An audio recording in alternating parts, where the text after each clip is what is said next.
Ecclesiastes chapter 1. The words of the teacher, son of David, king in Jerusalem. Meaningless, meaningless, says the teacher. Utterly meaningless. Everything is meaningless. What do people gain from all their labors at which they toil under the sun? Generations come and generations go, but the earth remains forever. The sun rises and the sun sets and hurries back to where it rises. The wind blows to the south and turns to the north. Round and round it goes, ever returning on its course. All streams flow into the sea, yet the sea is never full. To the place the streams come from, there they return again. All things are wearisome, more than one can say. The eye never has enough of seeing, nor the ear its fill of hearing. What has been will be again. What has been done will be done again. There is nothing new under the sun. Is there anything of which one can say, "Look, this is something new"? It was here already long ago. It was here before our time. No one remembers the former generations, and even those yet to come will not be remembered by those who follow them. I, the teacher, was king over Israel in Jerusalem. I applied my mind to study and to explore by wisdom all that is done under the heavens. What a heavy burden God has laid on mankind. I have seen all the things that are done under the sun. All of them are meaningless, a chasing after the wind. What is crooked cannot be straightened. What is lacking cannot be counted. I said to myself, "Look, I have increased in wisdom more than anyone who has ruled over Jerusalem before me. I have experienced much of wisdom and knowledge." Then I applied myself to the understanding of wisdom, and also of madness and folly. But I learned that this, too, is a chasing after the wind. For with much wisdom comes much sorrow. The more knowledge, the more grief. Chapter 2. I said to myself, "Come now, I will test you with pleasure to find out what is good." But that also proved to be meaningless. Laughter, I said, is madness. And what does pleasure accomplish? I tried cheering myself with wine and embracing folly, my mind still guiding me with wisdom. I wanted to see what was good for people to do under the heavens during the few days of their lives. I undertook great projects. I built houses for myself and planted vineyards. I made gardens and parks and planted all kinds of fruit trees in them. I made reservoirs to water groves of flourishing trees. I bought male and female slaves and had other slaves who were born in my house. I also owned more herds and flocks than anyone in Jerusalem before me. I amassed silver and gold for myself, and the treasure of kings and provinces. I acquired male and female singers, and a harem as well, the delights of a man's heart. I became greater by far than anyone in Jerusalem before me. In all this, my wisdom stayed with me. I denied myself nothing my eyes desired. I refused my heart no pleasure. My heart took delight in all my labor, and this was the reward for all my toil. Yet when I surveyed all that my hands had done and what I had toiled to achieve, everything was meaningless, a chasing after the wind. Nothing was gained under the sun. Then I turned my thoughts to consider wisdom and also madness and folly. What more can the king's successor do than what has already been done? I saw that wisdom is better than folly, just as light is better than darkness. The wise have eyes in their heads, while the fool walks in the darkness. But I came to realize that the same fate overtakes them both. Then I said to myself, "The fate of the fool will overtake me also. What then do I gain by being wise?" I said to myself, "This too is meaningless. For the wise, like the fool, will not be long remembered. The days have already come when both have been forgotten. Like the fool, the wise too must die." So I hated life, because the work that is done under the sun was grievous to me. All of it is meaningless, a chasing after the wind. I hated all the things I had toiled for under the sun, because I must leave them to the one who comes after me. And who knows whether that person will be wise or foolish? Yet they will have control over all the fruit of my toil, into which I have poured my effort and skill under the sun. This too is meaningless. So my heart began to despair over all my toilsome labor under the sun. For a person may labor with wisdom, knowledge, and skill, and then they must leave all they own to another who has not toiled for it. This too is meaningless and a great misfortune. What do people get for all the toil and anxious striving with which they labor under the sun? All their days their work is grief and pain. Even at night their minds do not rest. This too is meaningless. A person can do nothing better than to eat and drink and find satisfaction in their own toil. This too, I see, is from the hand of God. For without Him, who can eat or find enjoyment? To the person who pleases Him, God gives wisdom, knowledge, and happiness. But to the sinner He gives the task of gathering and storing up wealth, to hand it over to the one who pleases God. This too is meaningless, a chasing after the wind. Chapter 3. There is a time for everything, and a season for every activity under the heavens. A time to be born, and a time to die. A time to plant, and a time to uproot. A time to kill, and a time to heal. A time to tear down, and a time to build. A time to weep, and a time to laugh. A time to mourn, and a time to dance. A time to scatter stones, and a time to gather them. A time to embrace, and a time to refrain from embracing. A time to search, and a time to give up. A time to keep, and a time to throw away. A time to tear, and a time to mend. A time to be silent, and a time to speak.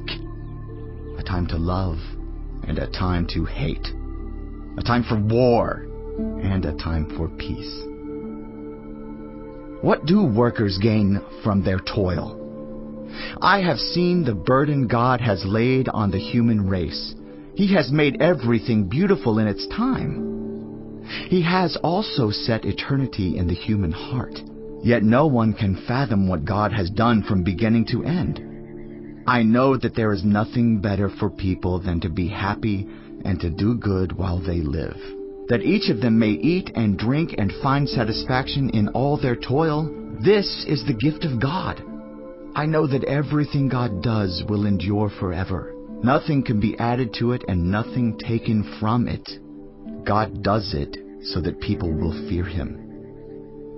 Whatever is has already been, and what will be has been before, and God will call the past to account. And I saw something else under the sun. In the place of judgment, wickedness was there. In the place of justice, wickedness was there. I said to myself, God will bring into judgment both the righteous and the wicked, for there will be a time for every activity, a time to judge every deed. I also said to myself, as for humans, God tests them so that they may see that they are like the animals. Surely the fate of human beings is like that of the animals. The same fate awaits them both. As one dies, so dies the other. All have the same breath. Humans have no advantage over animals. Everything is meaningless. All go to the same place. All come from dust, and to dust all return. Who knows if the human spirit rises upward, and if the spirit of the animal goes down into the earth? So I saw that there is nothing better for a person than to enjoy their work, because that is their lot. For who can bring them to see what will happen after them? Chapter 4. Again I looked and saw all the oppression that was taking place under the sun. I saw the tears of the oppressed, and they have no comforter. Power was on the side of their oppressors, and they have no comforter. And I declared that the dead, who had already died, are happier than the living who are still alive. But better than both is the one who has never been born, who has not seen the evil that is done under the sun. And I saw that all toil and all achievement spring from one person's envy of another. This too is meaningless, a chasing after the wind. Fools fold their hands and ruin themselves. Better one handful with tranquility than 2 handfuls with toil and chasing after the wind. Again I saw something meaningless under the sun. There was a man all alone. He had neither son nor brother. There was no end to his toil, yet his eyes were not content with his wealth. For whom am I toiling, he asked, and why am I depriving myself of enjoyment? This too is meaningless, a miserable business. 2 are better than 1, because they have a good return for their labor. If either of them falls down, one can help the other up. But pity anyone who falls and has no one to help them up. Also, if 2 lie down together, they will keep warm. But how can one keep warm alone? Though one may be overpowered, 2 can defend themselves. A cord of 3 strands is not quickly broken. Better a poor but wise youth than an old but foolish king who no longer knows how to heed a warning. The youth may have come from prison to the kingship, or he may have been born in poverty within his kingdom. I saw that all who lived and walked under the sun followed the youth, the king's successor. There was no end to all the people who were before them, but those who came later were not pleased with the successor. This too is meaningless, a chasing after the wind. Chapter 5. Guard your steps when you go to the house of God. Go near to listen rather than to offer the sacrifice of fools, who do not know that they do wrong. Do not be quick with your mouth. Do not be hasty in your heart to utter anything before God. God is in heaven, and you are on earth, so let your words be few. A dream comes when there are many cares, and many words mark the speech of a fool. When you make a vow to God, do not delay to fulfill it. He has no pleasure in fools. Fulfill your vow. It is better not to make a vow than to make one and not fulfill it. Do not let your mouth lead you into sin, and do not protest to the temple messenger, "My vow was a mistake." Why should God be angry at what you say and destroy the work of your hands? Much dreaming and many words are meaningless. Therefore fear God. If you see the poor oppressed in a district, and justice and rights denied, do not be surprised at such things. For one official is eyed by a higher one, and over them both are others higher still. The increase from the land is taken by all. The king himself profits from the fields. Whoever loves money never has enough. Whoever loves wealth is never satisfied with their income. This too is meaningless. As goods increase, so do those who consume them. And what benefit are they to the owners except to feast their eyes on them? The sleep of a laborer is sweet, whether they eat little or much. But as for the rich, their abundance permits them no sleep. I have seen a grievous evil under the sun. Wealth hoarded to the harm of its owners, or wealth lost through some misfortune, so that when they have children there is nothing left for them to inherit. Everyone comes naked from their mother's womb, and as everyone comes, so they depart. They take nothing from their toil that they can carry in their hands. This too is a grievous evil. As everyone comes, so they depart. And what do they gain since they toil for the wind? All their days they eat in darkness, with great frustration, affliction, and anger. This is what I have observed to be good, that it is appropriate for a person to eat, to drink, and to find satisfaction in their toilsome labor under the sun during the few days of life God has given them, for this is their lot. Moreover, when God gives someone wealth and possessions, and the ability to enjoy them, to accept their lot and be happy in their toil, this is a gift of God. They seldom reflect on the days of their life, because God keeps them occupied with gladness of heart. Chapter 6. I have seen another evil under the sun, and it weighs heavily on mankind. God gives some people wealth, possessions, and honor, so that they lack nothing their hearts desire, but God does not grant them the ability to enjoy them, and strangers enjoy them instead. This is meaningless, a grievous evil.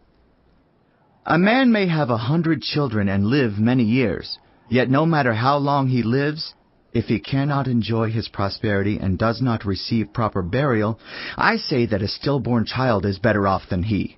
It comes without meaning, it departs in darkness, and in darkness its name is shrouded. Though it never saw the sun or knew anything, it has more rest than does that man, even if he lives 1,000 years twice over, but fails to enjoy his prosperity. Do not all go to the same place? Everyone's toil is for their mouth, yet their appetite is never satisfied. What advantage have the wise over fools? What do the poor gain by knowing how to conduct themselves before others? Better what the eye sees than the roving of the appetite. This too is meaningless, a chasing after the wind. Whatever exists has already been named, and what humanity is has been known. No one can contend with someone who is stronger. The more the words, the less the meaning. And how does that profit anyone?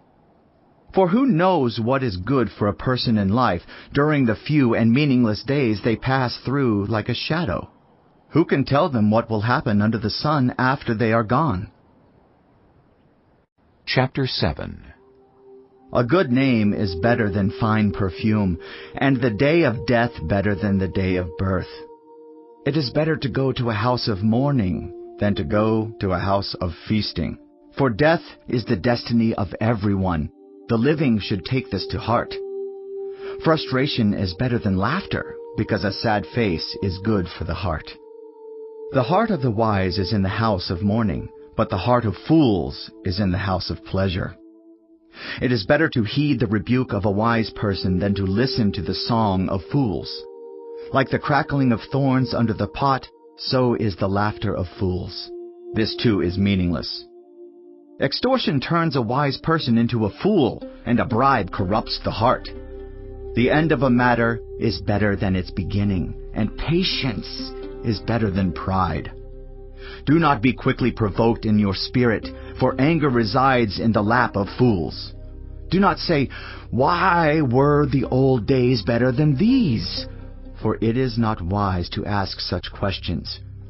Wisdom, like an inheritance, is a good thing and benefits those who see the sun. Wisdom is a shelter, as money is a shelter. But the advantage of knowledge is this: wisdom preserves those who have it. Consider what God has done. Who can straighten what He has made crooked? When times are good, be happy. But when times are bad, consider this: God has made the one as well as the other. Therefore, no one can discover anything about their future. In this meaningless life of mine, I have seen both of these: the righteous perishing in their righteousness, and the wicked living long in their wickedness. Do not be over-righteous, neither be over-wise. Why destroy yourself? Do not be over-wicked, and do not be a fool. Why die before your time? It is good to grasp the one and not let go of the other. Whoever fears God will avoid all extremes. Wisdom makes one wise person more powerful than 10 rulers in a city. Indeed, there is no one on earth who is righteous, no one who does what is right and never sins. Do not pay attention to every word people say, or you may hear your servant cursing you. For you know in your heart that many times you yourself have cursed others. All this I tested by wisdom, and I said, I am determined to be wise. But this was beyond me. Whatever exists is far off and most profound. Who can discover it? So I turned my mind to understand, to investigate and to search out wisdom and the scheme of things, and to understand the stupidity of wickedness and the madness of folly. I find more bitter than death the woman who is a snare, whose heart is a trap, and whose hands are chains. The man who pleases God will escape her, but the sinner she will ensnare. Look, says the teacher, this is what I have discovered. Adding one thing to another, to discover the scheme of things, while I was still searching but not finding. I found one upright man among 1,000, but not one upright woman among them all. This only have I found: God created mankind upright, but they have gone in search of many schemes. Chapter 8. Who is like the wise? Who knows the explanation of things? A person's wisdom brightens their face and changes its hard appearance. Obey the king's command, I say, because you took an oath before God. Do not be in a hurry to leave the king's presence. Do not stand up for a bad cause, for he will do whatever he pleases. Since a king's word is supreme, who can say to him, "What are you doing?" Whoever obeys his command will come to no harm, and the wise heart will know the proper time and procedure. For there is a proper time and procedure for every matter, though a person may be weighed down by misery. Since no one knows the future, who can tell someone else what is to come? As no one has power over the wind to contain it, so no one has power over the time of their death. As no one is discharged in time of war, so wickedness will not release those who practice it. All this I saw as I applied my mind to everything done under the sun. There is a time when a man lords it over others to his own hurt. Then, too, I saw the wicked buried. Those who used to come and go from the holy place and receive praise in the city where they did this too is meaningless. When the sentence for a crime is not quickly carried out, people's hearts are filled with schemes to do wrong. Although a wicked person who commits 100 crimes may live a long time, I know that it will go better with those who fear God, who are reverent before Him. Yet because the wicked do not fear God, it will not go well with them, and their days will not lengthen like a shadow. There is something else meaningless that occurs on earth: the righteous who get what the wicked deserve, and the wicked who get what the righteous deserve. This too, I say, is meaningless. So I commend the enjoyment of life, because there is nothing better for a person under the sun than to eat and drink and be glad. Then joy will accompany them in their toil all the days of the life God has given them under the sun. When I applied my mind to know wisdom and to observe the labor that is done on earth, people getting no sleep day or night, then I saw all that God has done. No one can comprehend what goes on under the sun. Despite all their efforts to search it out, no one can discover its meaning. Even if the wise claim they know, they cannot really comprehend it. Chapter 9. So I reflected on all this and concluded that the righteous and the wise and what they do are in God's hands, but no one knows whether love or hate awaits them. All share a common destiny: the righteous and the wicked, the good and the bad, the clean and the unclean, those who offer sacrifices and those who do not. As it is with the good, so with the sinful. As it is with those who take oaths, so with those who are afraid to take them. This is the evil in everything that happens under the sun. The same destiny overtakes all. The hearts of people, moreover, are full of evil, and there is madness in their hearts while they live, and afterward they join the dead. Anyone who is among the living has hope. Even a live dog is better off than a dead lion. For the living know that they will die, but the dead know nothing. They have no further reward, and even their name is forgotten. Their love, their hate, and their jealousy have long since vanished. Never again will they have a part in anything that happens under the sun. Go, eat your food with gladness, and drink your wine with a joyful heart, for God has already approved what you do. Always be clothed in white, and always anoint your head with oil. Enjoy life with your wife, whom you love, all the days of this meaningless life that God has given you under the sun, all your meaningless days. For this is your lot in life and in your toilsome labor under the sun. Whatever your hand finds to do, do it with all your might. For in the realm of the dead, where you are going, there is neither working, nor planning, nor knowledge, nor wisdom. I have seen something else under the sun. The race is not to the swift, or the battle to the strong, nor does food come to the wise, or wealth to the brilliant, or favor to the learned. But time and chance happen to them all. Moreover, no one knows when their hour will come. As fish are caught in a cruel net, or birds are taken in a snare, so people are trapped by evil times that fall unexpectedly upon them. I also saw under the sun this example of wisdom that greatly impressed me. There was once a small city with only a few people in it, and a powerful king came against it, surrounded it, and built huge siege works against it. Now there lived in that city a man poor but wise, and he saved the city by his wisdom. But nobody remembered that poor man. So I said, "Wisdom is better than strength." But the poor man's wisdom is despised, and his words are no longer heeded. The quiet words of the wise are more to be heeded than the shouts of a ruler of fools. Wisdom is better than weapons of war, but one sinner destroys much good. Chapter 10. As dead flies give perfume a bad smell, so a little folly outweighs wisdom and honor. The heart of the wise inclines to the right, but the heart of the fool to the left. Even as fools walk along the road, they lack sense, and show everyone how stupid they are. If a ruler's anger rises against you, do not leave your post. Calmness can lay great offenses to rest. There is an evil I have seen under the sun, the sort of error that arises from a ruler. Fools are put in many high positions, while the rich occupy the low ones. I have seen slaves on horseback, while princes go on foot like slaves. Whoever digs a pit may fall into it. Whoever breaks through a wall may be bitten by a snake. Whoever quarries stones may be injured by them. Whoever splits logs may be endangered by them. If the axe is dull and its edge unsharpened, more strength is needed, but skill will bring success. If a snake bites before it is charmed, the charmer receives no fee. Words from the mouth of the wise are gracious, but fools are consumed by their own lips. At the beginning their words are folly, at the end they are wicked madness, and fools multiply words.